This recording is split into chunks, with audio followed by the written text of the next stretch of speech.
오늘 본문 말씀을 다시 한번 제가 봉독하겠습니다. 그런즉 누구든지 그리스도 안에 있으면 새로운 피조물이라. 이전 것은 지나갔으니 보라 새 것이 되었도다. 아멘. 여러분, 우리가 예수 그리스도 안에서 새로운 생명을 얻었습니다.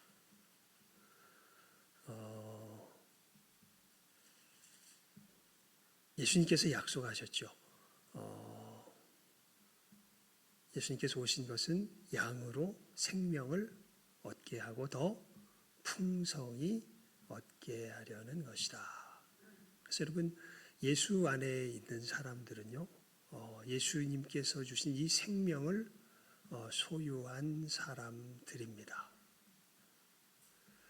생명을 소유하게 될 것도 아니고 이미 예수 안에 있으면 생명을 어떻게 해요? 소유한 사람들입니다.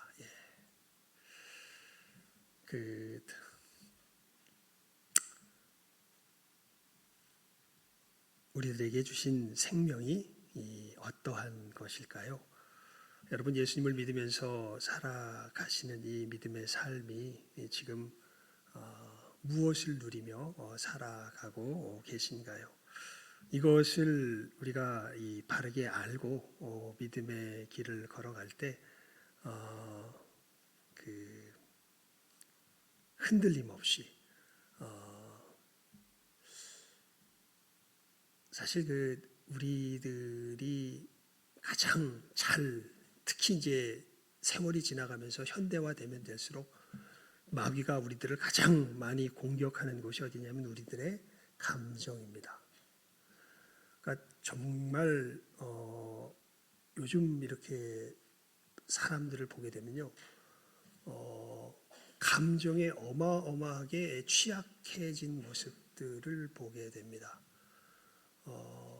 생각이라는 것을 하기가 정말 쉽지 않은 세상 속에서 우리가 살아갑니다. 모든 것들이 즉각적으로 반응되고 즉흥적으로 이렇게 왔다 갔다 하는 것에 익숙해져 가지고 아이들 같은 경우에도 보게 되면요, 문장이 조금만 길어지면 뭔가 이해를 잘 못하는 아이들이 많이 생긴다 그래요.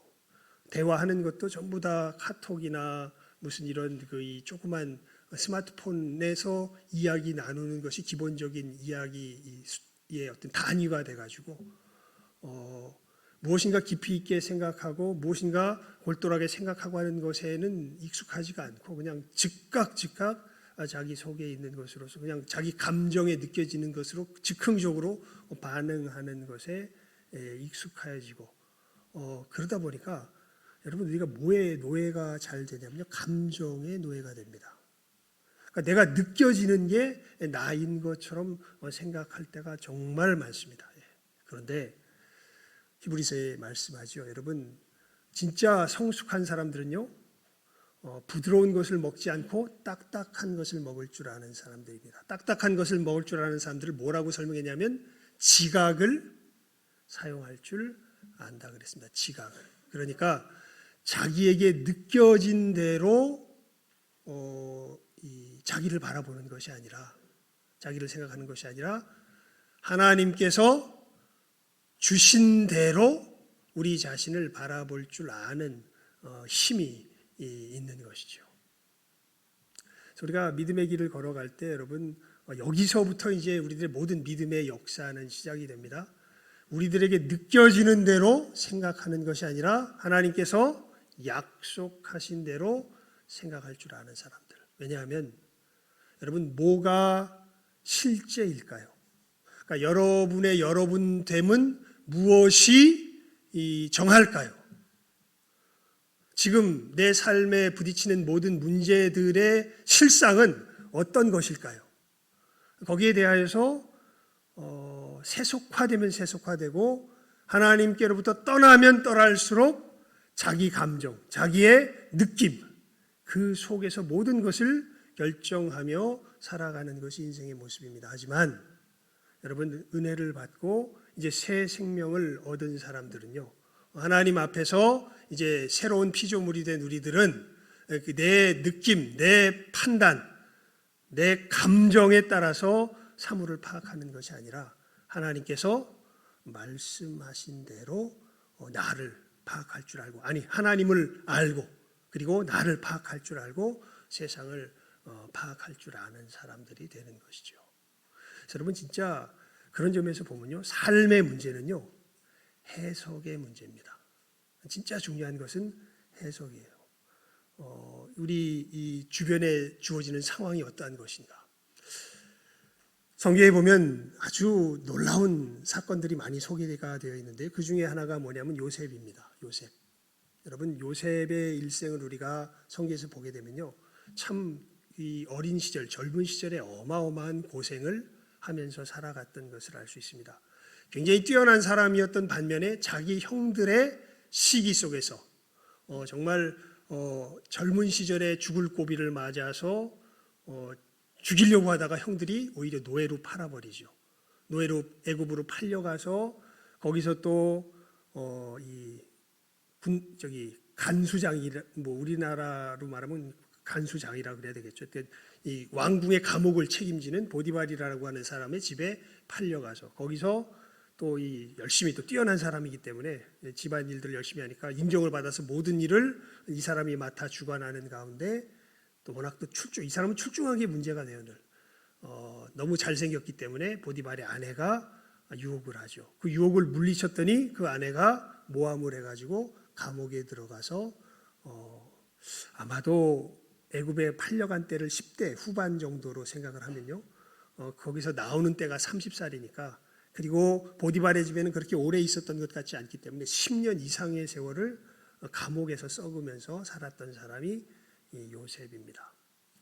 그래서 결국에는 30세가 됐을 때 애굽의 총리가 되죠. 좀 하나님의 역사 속에서 애굽의 총리가 되고 온 세상에 가뭄이 들었을 때에 이제 야곱의 이 아들들도, 야곱의 이스라엘의 자손들도 이 흉년을 이기기 위해서 이제 애굽에 와서 음식을 사는 가운데 자기들이 죽이려고 팔았던 요셉을 만나게 되죠. 그때 요셉이 그 형들에게 이렇게 이야기하는 것을 우리가 성경에서 보면 알 수 있습니다. 당신들이 나를 팔았으므로 걱정하지 마십시오. 나를 여기 보낸 분은 당신들이 아니라 누굽니다? 하나님이십니다. 이런 얘기를 하거든요. 그러니까 여러분, 요셉이 왜 애굽의 종으로 팔려갑니까? 형들이 시기해서 팔았기 때문에. 그런데 요셉은 그 모든 과정이 다 지난 다음에 그 일에 대하여서 뭐라고 이야기하냐면, 물론 당신들이 판 것도 사실이긴 한데 실제로 그 속에서 벌어진 일은 누가?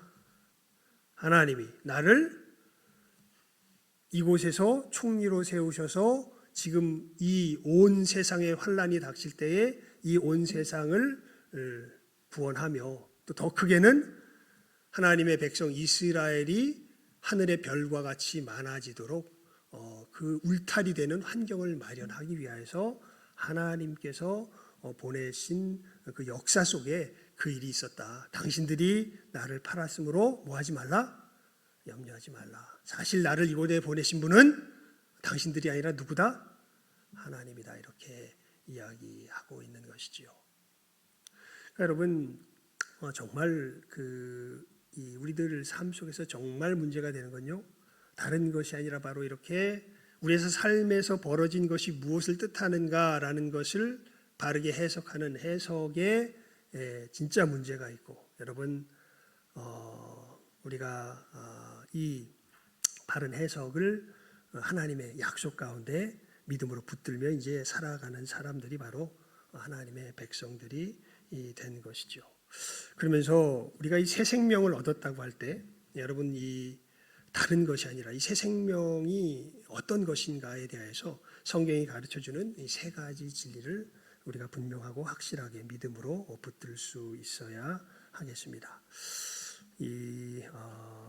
이것을 그냥 말로 설명하면 조금 재미가 없어요. 그래서 제가 이것이 그냥 삶 속에서 그대로 이렇게 잘 드러난 사건을 찾다가 여러분들에게 자주 소개해드렸던 이 스테파니 이야기를 통해서 도대체 우리들에게 새 생명이 주어졌다는 것이 어떤 것인가라는 것을 오늘 말씀을 중심으로 은혜를 나누고자 합니다. 여러분, 이 스테파니 이 페스트 이분의 이야기 제가 여러 번 말씀드렸죠. 스테파니 어떤 분이냐면 사실 이 6.25 때 우리나라에 왔던 이 미군 장교와 우리나라 여자가 사실은 낳은 혼혈아지요.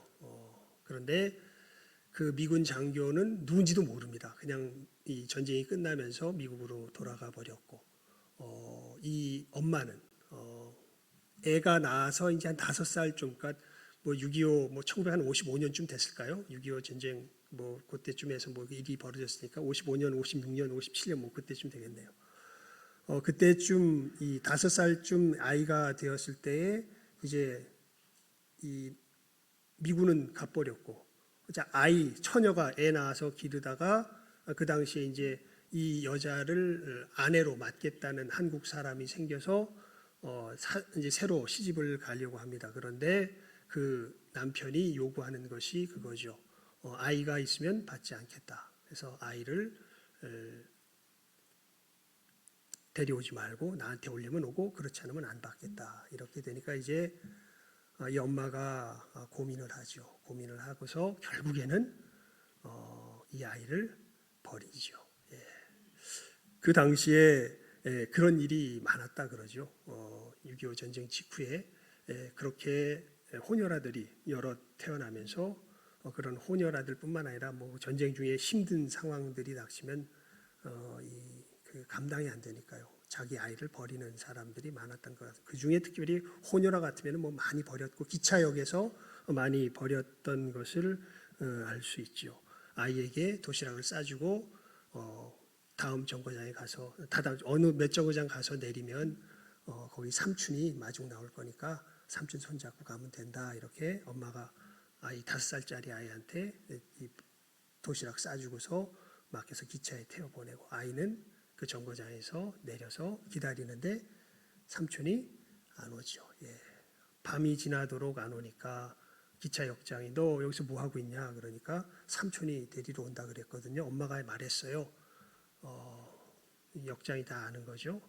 쫓아내고 그 역에서 하루를 그 수레 같은데 빈 수레 이렇게 이슬 피하면서 지내다가 다음 날 또 가서 기다려봐도 삼촌은 안 오고, 그렇게 돼서 부모에게 버림받고서 이제 그때부터 한 2, 3년을 혼자서 5살짜리 아이가 누구의 보호도 없이 시골에서 그저 남의 거 훔쳐먹고 메뚜기 같은 거 잡아먹고 하는 가운데 그런 비참한 삶을 살던 이 여자아이가 놀랍게도 정말 하나님의 인도하심 가운데 사실은 선교 고아원에 이제 발견되어서 고아원에서 생활을 하다가 선교사님의 손길을 통하여서 입양되고 여러분 그들의 이제 딸이 되어서 살아가게 되면서 이제 삶은 기본적인 삶을 살게 되지만 그 속에서 무너져 버린 자기 자신의 이 정체성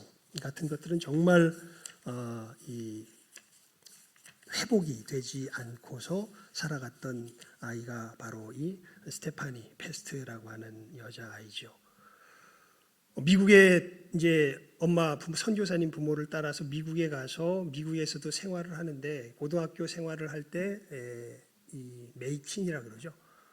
고등학생 여자들 중에서 이제 그 뭐랄까 5월의 여왕 뭐 이런 식으로 이렇게 뽑아가지고 공부도 잘하고 뭐 사회 활동도 잘하고 이런 것을 뽑는 그러한 활동에도 이 열심을 해서 뽑힐 정도로 되게 열심을 냈던 여자아이지만, 이 여자아이가 늘 거울을 못 봤다 그래요.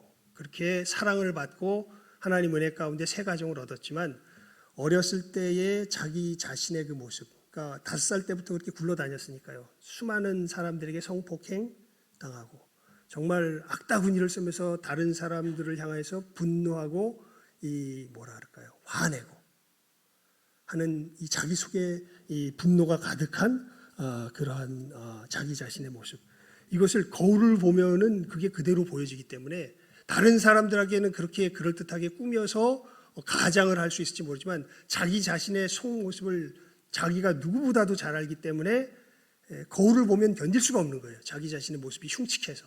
그래서 거울을 보지 못하였던 이 여자아이.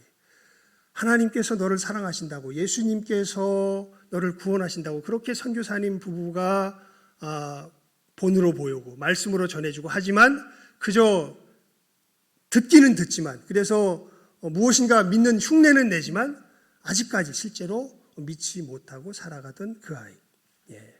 그래서 이 고등학교 때에 그때 부모님이 맨날 설교하고 말씀을 알려주고 하지만 예수님 앞에 네가 진짜 이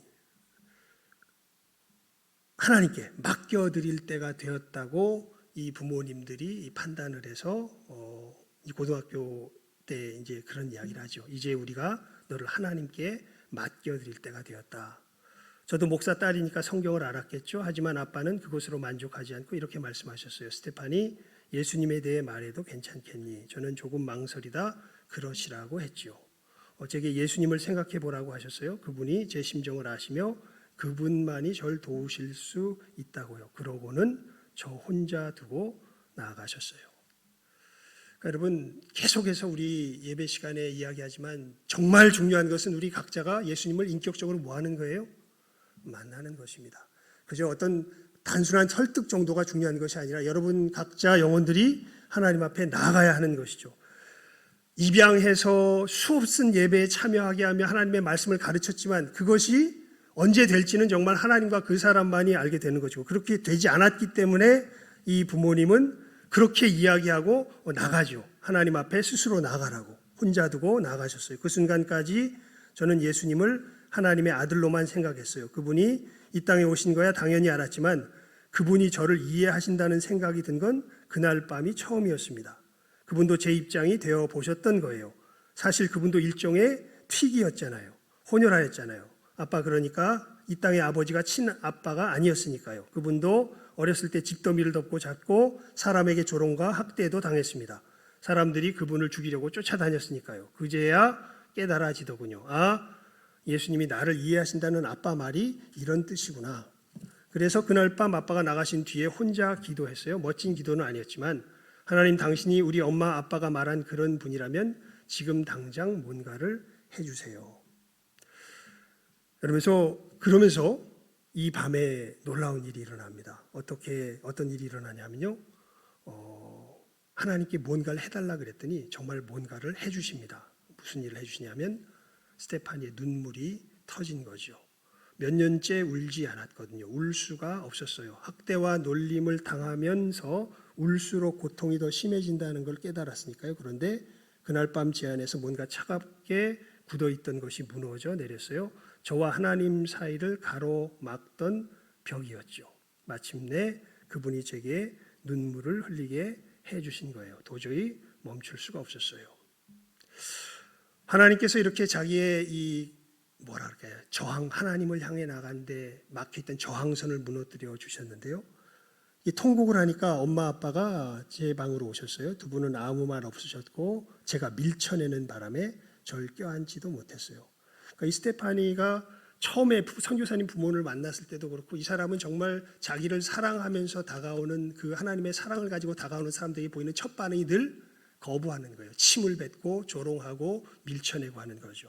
하나님께서 자기의 마음을 풀어주셨는데도 엄마 아빠가 오니까 밀쳐낼 수밖에 없습니다. 그래서 껴안지도 못했어요. 그래서 아빠는 제 발을, 엄마는 제 손을 잡고 말없이 주님께 기도했죠. 그때 초자연적 개입을 경험했습니다. 이 다음부터 이제 이 새 생명을 얻은 자들이 특별하게 회복되는 세 가지 관계에 대한 부분들이 정말 이분이 회심하게 되는 이 과정 속에서 너무 잘 나타납니다. 잘 들어보십시오. 예수님이 나를 아신다. 그런데도 나를 사랑하신다. 그러니까 그렇게 울음이 터지는 가운데 지금 몸으로는 엄마 아빠를 거부하면서 뭔가가 잘 안 되지만 이 속에서 갑자기 하나님의 어떤 초자연적인 개입이 경험이 되면서 뭐가 깨달아지는 거예요. 뭐가 깨달아지냐면 예수님이 나를 아신다. 나를 사랑하신다. 그분이 내 모든 수치를 아시고 내 모든 죄를 아시고 내 모든 두려움을 아시고 내 모든 외로움을 아시면서도 날 사랑하신다는 것을, 그 전까지는 하나님의 사랑에 대해 들으면 늘 다른 모든 사람을 위한 사랑처럼 느껴졌어요. 그분이 저를 사랑하실 수는 없잖아요. 다른 사람들은 사랑해도 나 같은 걸 사랑할 수 있을까? 저는 실수로 태어난 아이니까요. 아빠는 지금도 이름도 모른 채 자기를 버리고 도망가 버리고, 엄마도 원치 않은 가운데 자기를 낳아서 시집 가야 되니까 자기를 버릴 수밖에 없는, 나는 실수로 태어난 아이니까 누가 나를 사랑할 수 있겠는가? 죄의 결과물인 저를 어떻게 사랑하시겠어요? 혼혈아를 어떻게 사랑하시겠어요? 저는 사랑받으려면 무슨 자격이 있어야 되는 줄 알았어요. 그게 하도 뇌리에 박혀 있다 보니 입양되고 나서 부모님에게 하나님의 사랑에 대해 들을 때도 이렇게 생각한 거예요. 나는 강간당했으니 그분이 사랑하실 수 없다. 학대받았으니 사랑하실 수 없다. 마음속에 지독한 분노가 있으니 사랑하실 수 없다. 아빠는 나더러 용서해야 한다고 하는데 나는 용서할 마음이 없으니 이런 나를 하나님이 어떻게 사랑하시겠는가? 그런데 그날 밤에 그분이 그런 나를 사랑하신다는 깨달음이 온 거예요. 그분이 나를 있는 그대로 사랑하신다는 사실이 저를 속속들이 바꾸어 놓았습니다. 여러분, 예수님 안에서 우리가 새 생명을 얻게 될 때요, 이 가장 우리가 마음 깊은 곳에서 깨달아 알게 되는 것이 있는데, 그게 뭐냐면 하나님이 나를 그리스도 안에서 어떻게 하셨다는 거예요? 그대로 받으셨다는 거예요. 여러분, 이 분명한 믿음이 있습니까? 이게 새 생명을 가진 사람들의 가장 깊은 곳에서 일어나는 첫 번째 역사입니다. 스테파니가 그런 얘기를 하죠. 무엇인가 자격이 있어야 받을 것이라고 생각을 했는데, 그래서 스테파니는 처음에 선교사 부부가 자기를 입양했을 때도 자기가 입양된 거를 실질적으로 몰라요. 왜냐하면 자기가 식모로 들어간 줄 압니다. 그래서 입양돼서 살아가는데 너무 이상한 거예요. 뭐가 이상하냐면 일을 안 시켜요, 자기한테. 그리고 먹을 걸 주고 좋은 입을 걸 주고, 그래서 한 6개월쯤 지나서 마을 동네 친구들한테 그런 얘기를 하죠. 야, 저 미국 사람들 진짜 웃긴다. 나를 자기 집에 데리고 와서 일을 안 시켜. 이런 얘기를 해요. 그러니까 오히려 친구들이 놀래죠. 야, 너 그 집 딸이야. 그러니까 그제서야 그 아이들의 이야기를 듣고 자기가 딸이라는 것을 그제서야 인식해서 집으로 뛰쳐 들어가서 그러죠. 어머니, 제가 당신 딸이군요. 어머니란 말도 하죠. 제가 지금 이 집의 딸이군요 라고 이야기를 하고, 선교사 부부가 그제서야 감격하면서 울지요. 얘가 딸이라는 걸 이제 인식하기 시작했구나. 여러분, 예수님 밖에 있을 때는요, 우리들 마음속에 늘 어떤 생각이 있냐면 무엇인가 내가 자격을 갖추어야 하나님 사람들에게도 받아질 뿐만 아니라 하나님께도 받아들여질 것이라고 생각을 합니다. 그런데 예수님 안에 들어가게 되는 순간 우리가 무엇을 알게 되냐면 하나님께서 나를 내 있는 그대로 어떻게 하셨다? 받으셨다라는 것을 알게 됩니다. 왜냐하면 예수님이 친히 우리의 뭐가 되셨기 때문에, 자격이 되셨기 때문에. 내가 굳이 뭘 더 보탤 것도 없고 꾸밀 것도 없고 있는 그대로의 나를 하나님이 그대로 어떻게 하셨다? 받으셨다라는 것을 알게 됩니다. 여러분, 이 분명한 이 사죄의 은총을 믿으십니까? 둘 중에 하나일 거예요. 이것을 경험한 사람들은요, 감사할 겁니다. 그런데 이 얘기가 이해가 되는데 아직 경험이 안 된 사람들이 있을 수 있습니다. 그러니까 교회에 나오는데 이게 무슨 얘기인지, 그렇게 되면 정말 좋긴 좋겠다라는 생각은 드는데 나한텐 아직 안 일어난 사람들이 있습니다. 죄송한 말씀이지만 아직 예수님을 제대로 못 만난 분들이실 수 있어요. 여러분, 하지만 예수님 안에서 우리가 새 생명을 받았을 때에 우리들 속에서 변화되는 가장 근본적인 변화의 역사가 바로 여기에서 먼저 일어납니다. 하나님이 나를 어떻게 하셨다? 있는 그대로 어떻게 하셨다? 받으셨다.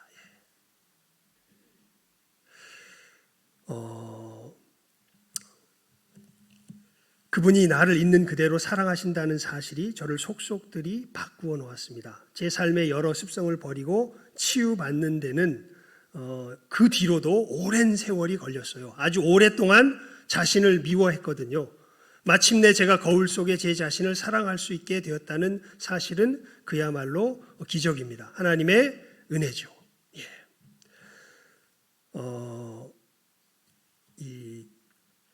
그래서 이 두 번째 어떤 이 관계가 내 속에서 변화되냐면 예수님을 믿어서 새 생명을 얻게 될 때 하나님께서 나를 받으셨다는 이 사실을 깨달아 알면서 하나님과 나와의 관계가 회복이 될 뿐만 아니라 여러분 하나님께서 이런 나를 받으셔서 도대체 어떻게 하시려고 받으신 걸까요? 어떻게 하시려고 받으셨냐면 이런 나를 예수 그리스도의 빛나는 형상으로 어떻게 하시려고요?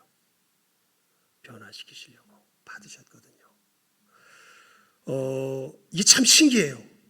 시작점은 안 변해요. 그러니까 내가 못나 보이고 나 스스로도 받아들이기 힘든 이 모습 자체가 예수 믿었다고 믿는 즉시 바뀌는 것이 아니라 그 못난 모습 그대로 남아 있을까요? 안 남아 있을까요?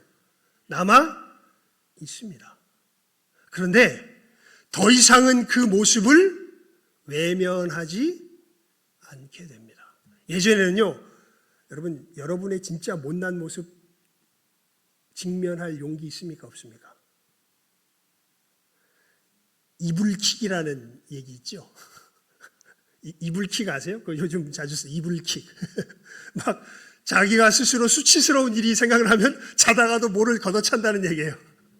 이불을 걷어찬다는 얘기예요. 그러면 그 얘기는 내가 이걸 감당할 수 있어요? 감당할 수 없어요? 감당할 수가 없어요. 그래서 이불을 차는 거예요. 이불을 막 어쩔 줄 몰라 하면서 자기 자신을 견디지 못하는 이건 좀 애교스러운 모습인데요. 더 깊은 부분에 들어가면요. 내 정말 추악하고 끔찍한 모습을 보면 절대 뭐 할 수가 없어요? 직면할 수가 없어요. 여러분 언제 정말 절망스러울 때가 있냐면요. 이 자식을 키워보면서 하는데요. 자식의 모습 속에서 내가 정말 끔찍히도 싫어하는 내 모습을 발견할 때 그때 정말 어떻게 될까요? 그때 조금 절망스럽습니다. 예. 정말 절망스럽습니다. 예.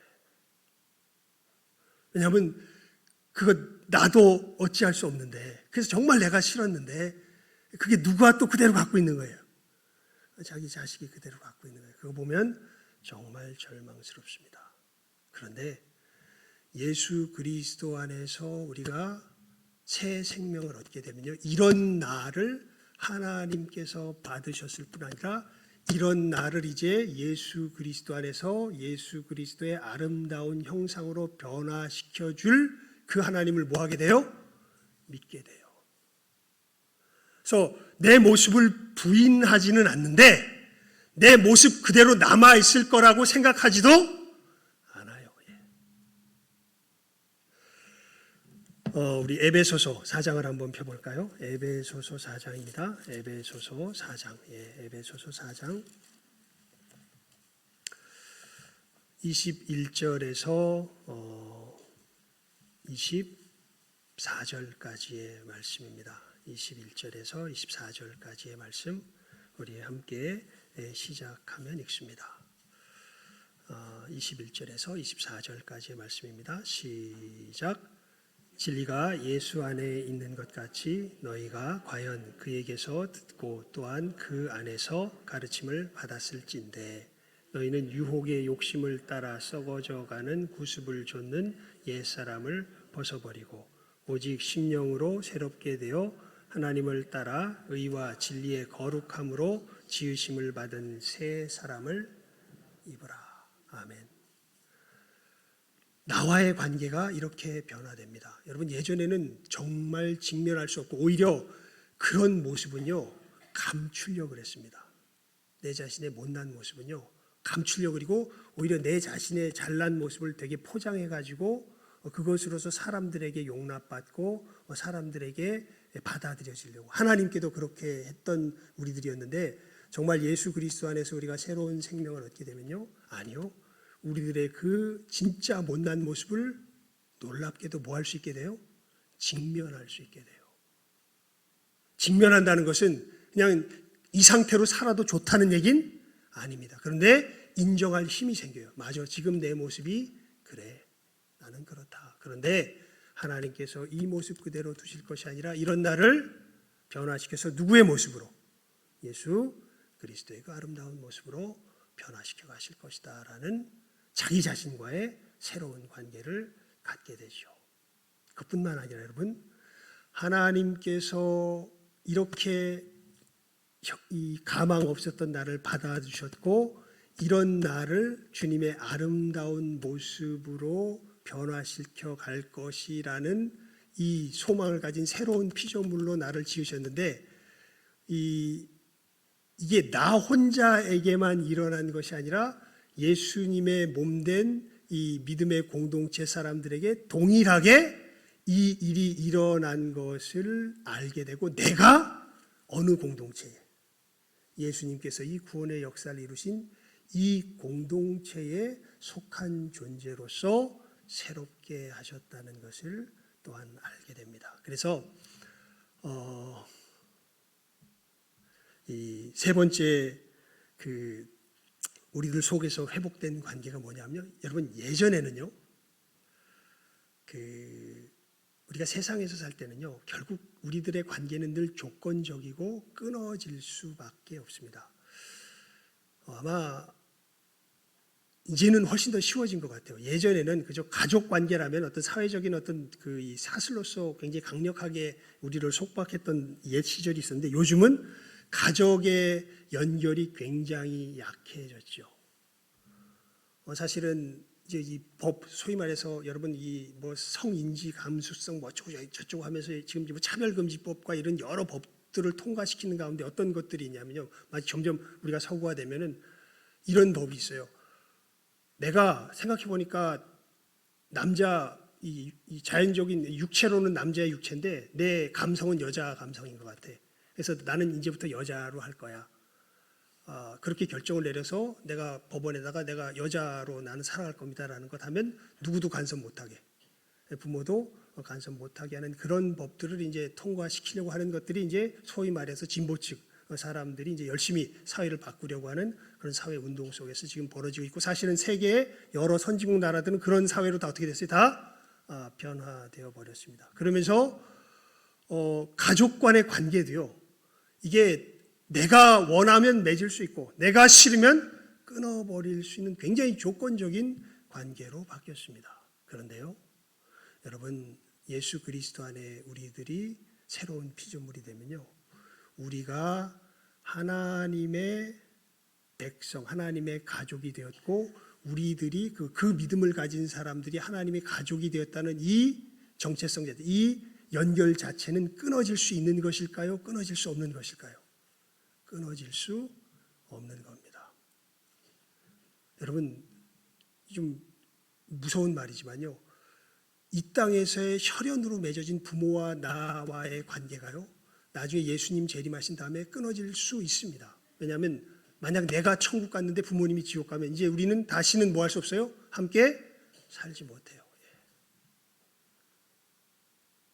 그렇게 강력해 보이는 부모 자식 간의 관계도 천국과 지옥이 갈려지면 끊어지게 됩니다. 그런데 놀랍게도 예수 안에서 새로워진 우리들은 언제까지? 영원까지 함께 삶을 살아가는 그러한 가족 공동체로 주님께서 우리를 엮어주신 것이지요. 이 세 가지 관계의 회복이 우리들 가운데 일어나게 된 것이 바로 우리가 예수님을 영접하게 되면서 우리들 속에서 이루어진 역사가 되는 것입니다. 그래서 예수를 믿으며 살아간다는 것은 이렇게 하나님과의 관계가 회복되어서 하나님께서 예수 그리스도 안에서 보여주신 이 진정한 아름다운 형상을 믿음 가운데서 하나하나 회복해 나가는 가운데 이것이 나에게만 벌어진 것이 아니라 누구에게도 벌어진 일이라는 것을, 내 옆에 이 믿음 가운데 있는 이 옆 사람에게도 벌어진 것이라는 것을 우리가 서로 확인하는 가운데 이 회복된 관계의 삶을 누리면서 살아가는 것이 무엇을 얻은 거예요? 새 생명을 얻은 것임을 여러분들 분명하게 일단은 믿으십시오. 이게 아까도 말씀드렸지만 이게 느껴지는 사람은 복이 있는데요, 안 느껴지는 사람도 많을까요, 적을까요? 여기 얼굴 보니까 많이들 안 느껴지시는 것 같아. 근데 여러분, 아까도 말씀드렸죠, 우리 뭐에 속으면 안 돼요? 감정에 속으면 안 돼요. 우리의 느낌에 속으면 안 됩니다. 이거는 누가 약속하신 거예요? 하나님께서 약속하신 거예요. 그러니까 이게 실제입니다. 여러분, 이 분명한 믿음을 가지고 내가 하나님께 받아들여졌고, 비록 모자라고 사실은 직면하기 힘들어 보이지만 이러한 모습 그대로 하나님이 나를 받으시고 새롭게 하시며, 이러한 새롭게 하시는 역사가, 그래서 여러분, 예전에는 못난 모습 보면요, 나뿐만 아니라 내 옆 사람에게서도 못난 모습 보면은, 그리고 악한 모습 보면은 우리들은 어떻게 합니까? 끊어버리죠. 그런데 예수 안에서는 이제 끊지 않습니다. 그 못나고 악한 모습 속에서 하나님께서 나를 사랑하신 그 사랑을 오히려 느끼게 되고, 그런 나를 품으셔서 변화시켜 주셨듯이 저런 사람들을 품어서 변화시켜 주시는 역사가 우리들 가운데서 있다라는 것을 알기 때문에, 그래서 예수님의 그 말씀이 실감이 되기 시작해요. 내가 너희를 사랑한 것 같이 너희도 어떻게 하라요? 서로 사랑해라. 너희가 서로 사랑하면 이로써 모든 사람이 너희가 내 제자인 줄 알리라는 거. 오히려 그 속에서 경험하며 살아가는 것이 바로 우리 그리스도인들입니다. 여러분이 분명한 변화된 관계를 바르게 하시고, 이 속에서 우리가 새 생명을 누리고 있음을 분명히 깨달아 알며 믿음의 길을 걸어가시는 이 시간 함께하는 우리 모든 귀한 영혼들 다 될 수 있기를 주님의 이름으로 축원을 드립니다. 기도하겠습니다. 하나님 아버지, 감사합니다.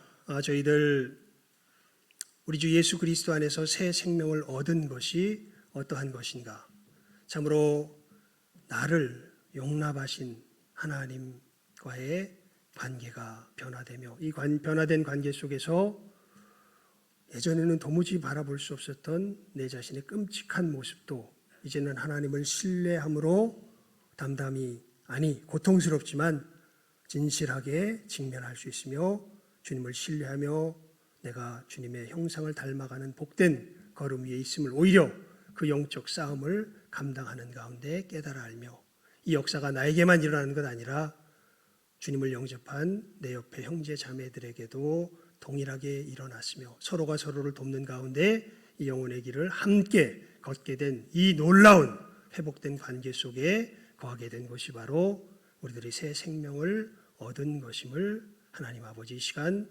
분명하게 깨달아 아는 은혜가 있게 하여 주시옵소서.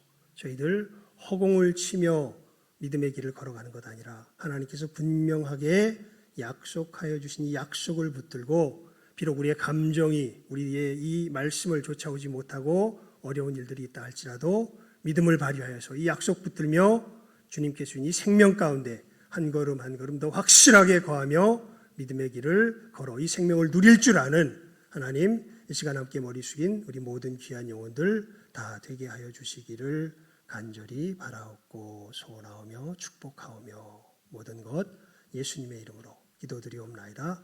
아멘.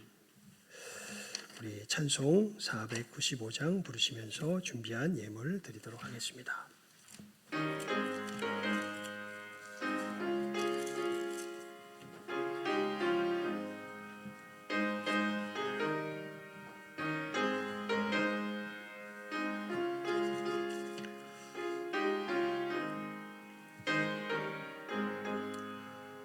내 영혼이 은총 입어 중한 죄짐 벗고 보니 슬픔 많은 이 세상도 천국으로 화하도다. 할렐루야 찬양하세. 내 모든 죄 사함받고 주 예수와 동행하니 그 어디나 하늘나라 주의 얼굴 뵙기 전에 멀리 뵈던 하늘나라 내 맘속에 이루어지니 날로 날로 가깝도다. 할렐루야.